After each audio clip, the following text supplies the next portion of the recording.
Lalu ada sahabat yang bertanya, ya Rasulullah, kalau kami hanya punya 2 anak wanita gimana? Maka kata Rasulullah, didik mereka menjadi wanita-wanita yang solehah sampai ke tingkat engkau nikahkan dia dengan lelaki yang soleh, maka untukmu surga. Masya Allah.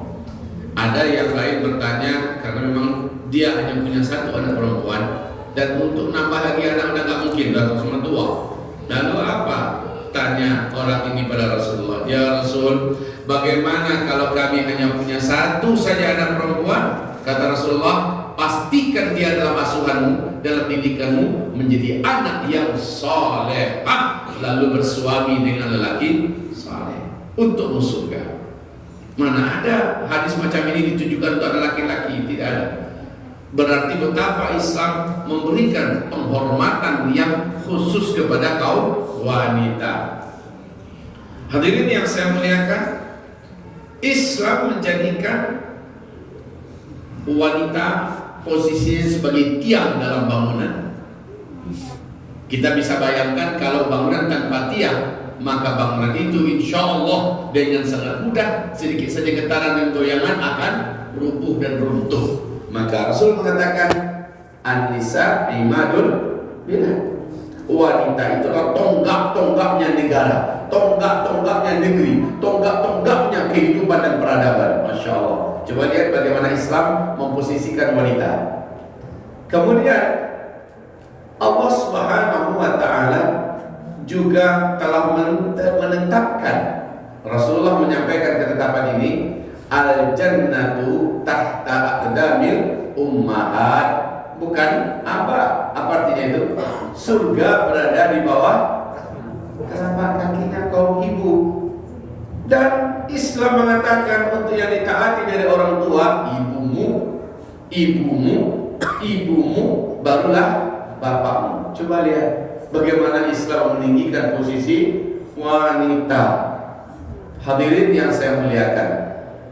Tetapi awas, di samping keistimewaan yang begini, ada sesuatu yang wajib disampaikan di malam hari ini. Sebelum saya sampaikan, saya katakan lagi, ibu wanita ya, sejak dari kecil dia sudah ada dalam pelukan ayah bundanya, penuh kasih sayang dan kehangatan.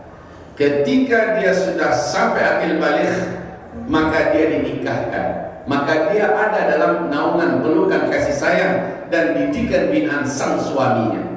Semua kewajiban yang sebelumnya ada di atas pundak ayah bunda berpindah pada sang suami. Maka ketaatan wanita setelah kepada Allah dan kepada Rasulnya, kalau sebelumnya adalah kepada ayah, kepada bunda, sekarang berpindah kepada suami. Allah, Rasulnya, suami, baru ayah bunda. Itu harus diingat ini. Nah, Bapak Ibu yang kami muliakan, di sini wanita banyak kena. Kenapa begitu? Hamba-hamba Allah, Bu, yang melahirkan kita adalah mak-mak kita, ibu-ibu kita. Betul ya? Antara pertarungan hidup dan mati. Kemudian yang menyusukan kita bertahun-tahun sampai 2 tahun, mungkin ada yang lebih, juga hanya ibu, tidak ada ayah yang menyusukan kita. Hadirin yang saya muliakan, kemudian yang merawat kita dari kecil, mulai dari BAK, BAB, apabila kita sakit dia sampai begadang demi mendampingi kita, yang memberi makan, menyuapkan kita makanan, yang menyekolahkan kita, yang mendampingi kita penuh cinta kasih sayang, ibu kita. Coba bayangkan ini ibu. Tapi ketika kita sudah dewasa, laki-laki, lalu laki-laki ini sekolah S1, S2, S3 umpamanya, lalu dia bekerja dan mulai berjuang untuk menikahi seorang wanita. Wanita ini dapatkan laki-laki yang sudah jadi, yang memberinya makan siang dan malam, yang menjadi ayah bagi anak-anaknya. Ketika sang suami ini membuat rumah, apakah dia membuatkan rumah untuk ibundanya, untuk ayahnya? Tidak, dia pasti buatkan rumah untuk ibu istrinya. Betul ya? Untuk anak-anaknya. Dia meras keringat, banting tulang, pergi pagi pulang sore untuk mencarikan makan buat bapak dan ibu, buat istri dan anak-anaknya, bukan buat orang tuanya. Padahal yang membesarkan orang tuanya sampai ketikanya melahirkan adalah ibunya, tapi bukan untuk ibunya. Sisa hasil daripada hidupnya tapi buat ibu. Maka pantas kalau kata Rasulullah SAW, kalaulah ada makhluk yang boleh sujud kepada makhluk, para istri aku wajibkan sujud kepada para suami. Bu, nangkep bu? Kalau ada makhluk boleh sujud kepada makhluk yang lain, aku pasti akan suruh para istri sujud kepada suaminya. Lalu apa kata Rasulullah berikutnya? Seandainya sang suami luka-luka seluruh tubuhnya, sampai ketika luka itu menjadi gudis, menjadi bernanah, lalu sang istri ingin membersihkannya. Maaf, bahasa hadis Nabi agak sedikit menjijikkan ya, tapi ini hadis ini kuat. Lalu dia bersihkan semua luka suami itu dengan lidahnya, maka dia belum akan bisa menyempurnakan bentuk khidmat dan bakti kepada suaminya. Sebegitu tingginya posisi sang suami. Oleh karena itu, wahai hamba-hamba Allah, perlu diingat oleh kita semua, khususnya para istri. Kata Rasulullah di akhirat, wanita-wanita yang di dunianya sholat 5 waktunya tepat waktu, puasa Ramadannya full 30 hari, walaupun dia haid nanti dia ganti di luar Ramadan. Terus yang ketiga, dia sangat menjunjung tinggi suaminya, dia hormati suaminya, dia taat kepada suaminya. Kemudian dia pandai menjaga kehormatannya. Dikatakan pada istri ini, kau masuk surga dari pintu mana yang kau pilih? Masuk cepat. Para wanita ini dipersilakan masuk surga duluan. Mari kita ulangi kembali. Apabila seorang istri sudah menjaga sholat 5 waktunya tepat waktu, yang kedua apa tadi? Puasa Ramadan full, yang ketiga apa? Sangat menghormati, mematuhi ya suaminya, dan yang keempat menjaga kehormatannya, nggak berzina, nggak selingkuh. Sudahlah, wanita ini akan dihalau dengan penuh kasih sayang masuki surga oleh kalian, hai para wanita yang dulu punya suami tapi pandai memperlakukan suaminya dengan sangat hormat, memuliakan dan mentaati suaminya. Masuklah ke dalam surga. Dari pintu surga mana yang kalian sukai, masuk saja. Masya Allah. Namun waktu Isra dan Mi'raj, faktanya Nabi berkata, kebanyakan yang aku temukan di dalam neraka dari kalangan umatku adalah para penguasa. Kemudian orang kaya. Kalau segi jenis kelamin, wanita kata Nabi. Penguasa, orang kaya, wanita. Wanita itu siapa ya? Para istri lah. Lalu sahabat-sahabat wanita bertanya, ya Rasulullah, apa masalahnya? Kok mayoritas yang masuk neraka dari umat wanita? Afalam yu'minna billah. Apakah karena mereka ini bukan wanita yang beriman? Bal yu'minna billah. Mereka itu orang yang beriman. Loh, kok bisa masuk neraka ya Rasulullah? Kalau memang dia wanita beriman, kok bisa masuk neraka? Apakah mereka tidak beramal soleh? Amal solehnya ada, puasa sholatnya ada, sedekah infaknya ada. Lalu apa masalahnya? Kata Rasulullah, yakfurna asyik. Para wanita-wanita yang kebanyakan dalam neraka ini, masalah terbesar mereka adalah kufur pada suami. Di hadis yang lain Nabi menjelaskan apa yang maksud dengan kufur pada suami atau kafir pada suami. Bila suami baik kepada istri seumur rumah tangganya, baik, ngasih nafkah siang malam, perhatian, penuh dengan cinta dan sebagainya, tapi tiba-tiba sang suami kepleset dalam hidupnya, ya. Sang suami melakukan sesuatu yang istri ini tak sukai, tak terima, langsung dia lupakan semua kebaikan suami, hilang hormatnya pada suami, hilang rasa memuliakan suami, hilang rasa cintanya pada suami, dan bahkan setelah itu nggak mau lagi melayani suami dan durhaka pada suaminya. Ini dia wanita-wanitanya. Maaf Pak, kalau kita kita cerita tentang ibu sekarang, kita kena nggak sebagai orang tua? Kena. Apa yang maksudnya kena? Apabila kita sebagai ayah dari kecil anak gadis kita ini tidak kita rawat, kita asuh, kita didik untuk menjadi istri solehah. Pada akhirnya dia menjadi istri yang menyusahkan bagi suaminya. Kita kena. Kita ditanya Allah nanti pada hari kiamat, seperti apa kau didik anak gadismu? Kalau tadi kita punya anak gadis 3 saja, kita didik dengan baik dari wanita solehah, maka kita dijamin masuk surga. Kebalikannya terjadi kalau kita tidak pandai mendidik anak perempuan dengan baik, lalu kita nikahkan dia dengan lelaki, maka ketika dia menjadi istri, dia durhaka pada suaminya.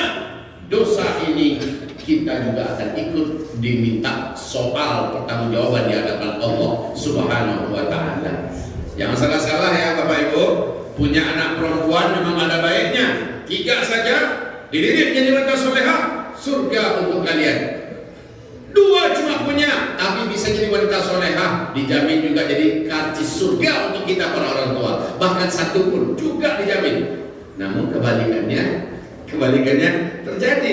Kalau tak pandai mendidik anak dengan baik, lalu sang suami meratap, menderita dan tersiksa punya bini yang celaka seperti ini, dosa demi dosa dibuat oleh si anak gadis kita kepada suaminya, kita sebagai orang tua bertanggung jawab. Tapi ibu, apakah dengan kita menjadi durhaka pada suami kita tidak berdosa? Loh, itu tadi yang disampaikan oleh hadis Nabi, paling banyak dalam neraka dari umatku adalah kaum wanita. Orang tuanya wajib bertanggung jawab di hadapan Allah, tapi si wanita juga dalam neraka. Semoga itu bukan wanita yang dalam masjid ini. Amin ya rabbal alamin. Berikan hormatlah pada suami. Kalaupun suami punya kekurangan, suami tidak soleh, tidak seideal yang kita harapkan, tidak menjadi teladan yang kita impikan, hormat dan mentaati suami tetap ala ra'si wal ain. Kalau kata orang Arab ya, apa itu ala ra'si wal ain? Di atas kepala, di atas mata. Hormat kita pada suami, patuh kita kepada suami, dan itu adalah menjadi kartu surga kita, Bu. Menjadi kartu surga kita. Wahai hamba-hamba Allah yang kami sayangi, yang kami cintai, kata Rasulullah, aku melihat wanita-wanita digantung dengan kaki yang di atasnya. Coba nanti dibaca dalam buku Dahsyatnya Neraka Jahanam. Aku melihat wanita-wanita digantung di atas kakinya digantung, kepalanya di bawah. Maaf, ada hadisnya betul-betul serem. Siapa wanita-wanita ini ya Rasulullah? Rasulullah bersabda sallallahu alaihi wasallam, wanita-wanita dulu di dunia tidak pandai berterima kasih kepada suaminya. Wanita-wanita yang tidak mematuhi suaminya. Ini bahaya. Kalau begitu ceritanya, maka jangan tanggung-tanggung lah. Tanggung-tanggung maksudnya apa? Kalau mau menjadikan anak perempuan kita anak yang istri yang dibanggakan suaminya, jangan tanggung-tanggung Pak. Dari kecil betul dia sudah digarap, dipersiapkan benar menjadi wanita soleha. Nah, puncak wanita soleha adalah wanita yang sangat menyenangkan suaminya. Nggak perlu wajah cantik, tapi akhlaknya cantik. Nggak perlu fisiknya begitu cantik, tapi agamanya cantik. Apalagi kalau wajah cantik, fisik cantik, insya Allah agamanya juga cantik, selesai dah, surga dunia itu. Ya, itu sudah surga dunia. Kalau dapat oleh sang menantu atau laki-laki wanita macam itu, dari mata itu adalah anak kita Pak, untuk kita sebagai orang tua akan di surga. Kebahagiaan tersendiri bagi kita di akhirat. Tapi maaf, kalau seandainya anak tidak baik agamanya, hanya saja kita biayai sampai dia tamat sekolah, tamat 1 kita nikahkan, akhlaknya jelek, budinya jelek, tak pandai menghormati dan menghargai orang lain, punya suami dia juga tidak pandai berbakti dan berkhidmat mentaati suami. Anak ini insya Allah anak neraka, kedua orang tuanya terseret ke dalam neraka. Ma'adallah. Hamba-hamba Allah yang saya muliakan, sesungguhnya perkara hidup ini adalah perkara kanan dan kiri. Fahadainahum najdain, kami bentangkan di depan mereka 2 jalan. Falaqtahamal aqabah, Ada jalan yang kelihatannya mendaki, berat untuk dilalui. Pinggirnya kiri kanan adalah jurang, tetapi puncaknya adalah kenikmatan dan surga. Kenapa kau tidak mau tempuh jalan yang kelihatannya mendaki dan susah itu? Kenapa kamu menempuh jalan yang ke kiri, lempeng, bahkan cenderung yang lurus, menurun? Kayaknya nggak banyak susahnya, tapi pada ujungnya adalah jurang yang maha dalam, itulah neraka. Di atas yang mendaki yang berat kelihatannya itu adalah surga. Kenapa kau tidak tempuh jalan yang kelihatannya berat? Hadirin yang saya muliakan, bagi kita para ayah bunda, tolong didik benar-benar anak perempuan di zaman sekarang. Kalau dalam Islam, ini kalau dikaji Islam dengan benar ya, maaf ini Bapak Ibu, anak kita akhir balik usia 13, 14, 15 tahun dalam konsep ilmu Islam ini sudah dinikahkan. Negara yang menerapkan macam itu hari ini yang saya tahu dan saya lihat sendiri karena saya sudah berulang-ulang kali ke sana, Yaman. Yaman, wanita umur 14 tahun sudah menikah, umur 15 tahun sudah menikah. Tapi memang dari kecil dipersiapkan betul untuk menjadi wanita solehah. Lantas Nabi berkata, Yaman di akhir zaman akan menjadi negeri standar iman. Standar iman untuk dunia di akhir zaman adalah negeri Yaman. Saya lihat di sana, Bu. Jangankan untuk melihat betis yang tersingkap, apalagi paha yang terbuka. Jangankan untuk melihat belahan dada, melihat wanita buka jilbab, buka wajah aja nggak ketemu. Luar biasa di sana orang menjadi anak. Dan mereka betul-betul tidak mau melihat dan menatap laki-laki. Jadi yang bisa melihat wajahnya kalau orang tuanya adalah suaminya. Terjaga betul anak perempuan di sana. Seandainya hari ini Bapak Ibu bisa melawan arus, saya bertekad akan mendidik anak-anak perempuan saya menjadi wanita-wanita solehah. Dan ketika di akhir balik, seharusnya ilmu fikih tentang rumah tangga, ilmu dan seluk-beluk rumah tangga, termasuk mulai kepada masa persiapan rumah semacamnya, dibekali anak kita. Sudahlah, bismillah. Tapi undang-undang di negara kita kan tidak membenarkan anak menikah sebelum umur 19 tahun. Loh, maaf. Bulan Januari kemarin, awal masuk tahun baru, gempar nggak Indonesia dengan berita yang memalukan? Masih ingat beritanya apa? Anak-anak sekolah perempuan SMP ratusan jumlahnya diminta untuk dinikahkan segera, dikeluarkan buku nikahnya oleh departemen, oleh KUA. Kenapa begitu? Hamil sudah, SMP masih kelas 1 SMP, kelas 2 SMP, ratusan jumlahnya. Itu yang mendaftar bahwa dia sudah hamil. Ya gimana yang enggak mendaftar? Itu yang ketangkep, gimana yang enggak ketangkep?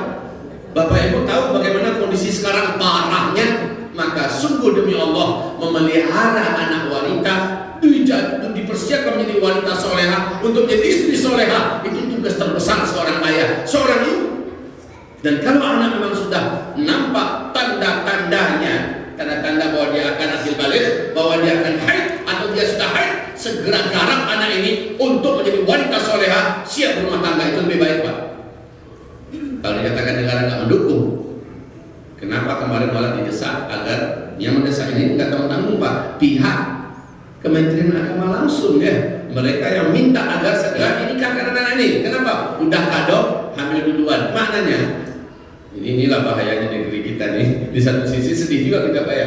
Disuruh anak kita bunting dulu, baru diizinkan untuk menikah. Kan parah ini, Bu. Ya. Kalau nggak bunting, payahnya minta izin untuk bisa menikahkan anak gadis kita umur 17, 18 tahun yang nggak menikahkan pernikahan dini ya. Sementara yang hamil dulu mana? Umur 14 tahun, umur 13 tahun. Malah didesak yuk nikah. Mestinya kalau ada orang tua yang anaknya sudah matang secara keilmuan, secara kewanitaan, ya sudah siap betul-betul untuk menjadi istri, bismillah nikahkan. Tapi kan ini sulit untuk bisa kita harapkan di negeri yang tidak menerapkan hukum Allah Subhanahu wa taala. Namun saya yakin Bapak Ibu, saya yakin setiap ada keinginan pasti ada solusi, pasti ada jalan, pasti ada. Beberapa ustadz yang menikahi dibawanya istrinya ke Timur Tengah ya, dibawanya istrinya ke Yaman, dibawanya ke Mesir. Istrinya masih di pondok, usia 17 tahun, 16 masuk 17 tahun, dinikahi. Sekarang udah punya anak 2, punya anak 3, sama-sama belajar. Sang suami S2, S3, istri masuk S1. Masya Allah Pak, keren-keren ini. Dan ini terjadi. Kalau begitu halnya, berarti ada kemauan, ada jalan. Ada kemauan, insya Allah ada solusi. Bapak mau tidak? Dia masih terlalu kecil, nah itulah masalahnya. Saat dia sedang mulai bertumbuh, kita lepaskan dia pergaulan lepas, akhirnya dia digarap oleh anak bujang dan anak-anak. Akhirnya dia berkenalan dengan pacaran. Di zaman sekarang handphone ini betul-betul syaitan rajim yang betul merubah cara berpikir dan akhlak moral anak-anak kita. Dan ini menjadikan kita tak mampu mendidik dan membendungnya lagi setelah itu. Sebelum itu terjadi, pastikan ini yang punya anak perempuan ini, pastikan anak-anak perempuannya sekarang benar-benar dilatih agar bapak bangga dan bahagia, agar bapak ibu kelak berhak masuk surga tanpa sulit dan susah. Sebab anak saya solehah dan telah menjadi istri di usia dini. Masya Allah. Ini agak sedikit lain hasungan malam ini ya. Hasungannya adalah jadi anak yang menjadi wanita solehah dan segera dia dinikahkan dengan lelaki soleh. Buat sang suami bangga karena punya anak, karena punya istri yang solehah. Hasil daripada didikan ayah bunda yang baik. Di sisi lain, ibu-ibu sebagai istri, kembali kita pada pembahasan yang kita singgung tadi ya, berjuanglah ibu untuk menjadi istri yang solehah. Berjuanglah ibu untuk menjadi istri yang solehah. Hidup kita cuma sekali ini. Hidup kita cuma sekali ini di dunia. Para wanita meninggal dunia setelah melihat apa yang diterimanya di alam kuburnya, di alam barzakhnya, ratapan dan loloman para wanita ini adalah kembalikan aku di dunia. Pengen sujud dia untuk minta maaf kepada suaminya. Wahai bapak ibu yang kami muliakan, ibu-ibu, ibu, saya dibisikin tadi waktunya kajian hanya 25 menit, berarti nggak boleh lama-lama. Ya, baiklah, wahai hamba Allah yang saya muliakan. Sebenarnya ibu ini diciptakan Allah betul makhluk istimewa. Bapak ini kalau beramal soleh, suami ibu maksudnya ya, kalau dia beramal soleh, semua pahalanya diambil oleh Allah sebanyak yang mereka dapat, lalu dihadiahkan oleh Allah untuk para ibu istri-istrinya. Ini kalau suaminya soleh dan istri juga solehah, dia berhak mendapatkan semua pahala sang suami yang suami kerjakan di luar sana. Ngapain suaminya? Apakah suaminya pergi haji, pergi umrah, pergi jihad, apakah suaminya pergi dakwah, apakah suaminya pergi apa saja yang mulia, ada pahalanya. Allah ambilkan semua pahala itu buat ibu-ibu. Dan itu tak terjadi bagi kita Pak. Sesoleha apapun ibu di rumah, nggak ngalir pahalanya ke kita. Jadi yang keren sekarang ibu atau bapak? Ibu, syaratnya ibu istrinya soleha ya, dan dapat suami yang soleh begitu. Tapi kalau dapat suami yang salah, ya menderitalah kita ya Bu ya. Maafkan Allah. Bapak-bapak dan ibu hamba Allah yang memuliakan, ayo sekarang jadilah kita semuanya sebagai orang tua, pastikan kita benar dalam mendidik anak-anak perempuan kita. Kemudian kalau kita sudah terlanjur jadi istri, berjuanglah kita menjadi istri solehah yang sangat menghargai, memuliakan dan sangat mematuhi suaminya, agar ibu dipastikan sebagai wanita yang duluan disuruh masuk surga dari pintu mana saja ibu bisa mendapatkannya, dan agar semua pahala suami dialirkan kepada ibu tanpa mengurangi pahala sang suami ibu. Masya Allah. Syaratnya jadilah wanita solehah, istri yang solehah. Barakallahu fikum. Sekali lagi kata Rasulullah, siapa saja wanita yang suaminya meninggal sementara suaminya ridho kepada istrinya, dijamin wajib wanita ini masuk surga. Allahu Akbar. Tapi siapa saja wanita yang suaminya meninggal sementara suaminya kesel, suaminya dongkol, suaminya marah, suaminya tidak rela dan tidak rela kepada istrinya, wajib masuk neraka istri. Innalillahi wa inna ilaihi raji'un. Barakallahu fikum. Billahi taufiq wal hidayah. Batin dan itu dengan kafaratul majlis. Subhanakallahumma wa bihamdika asyhadu an la ilaha illa anta astaghfiruka wa atubu ilaik.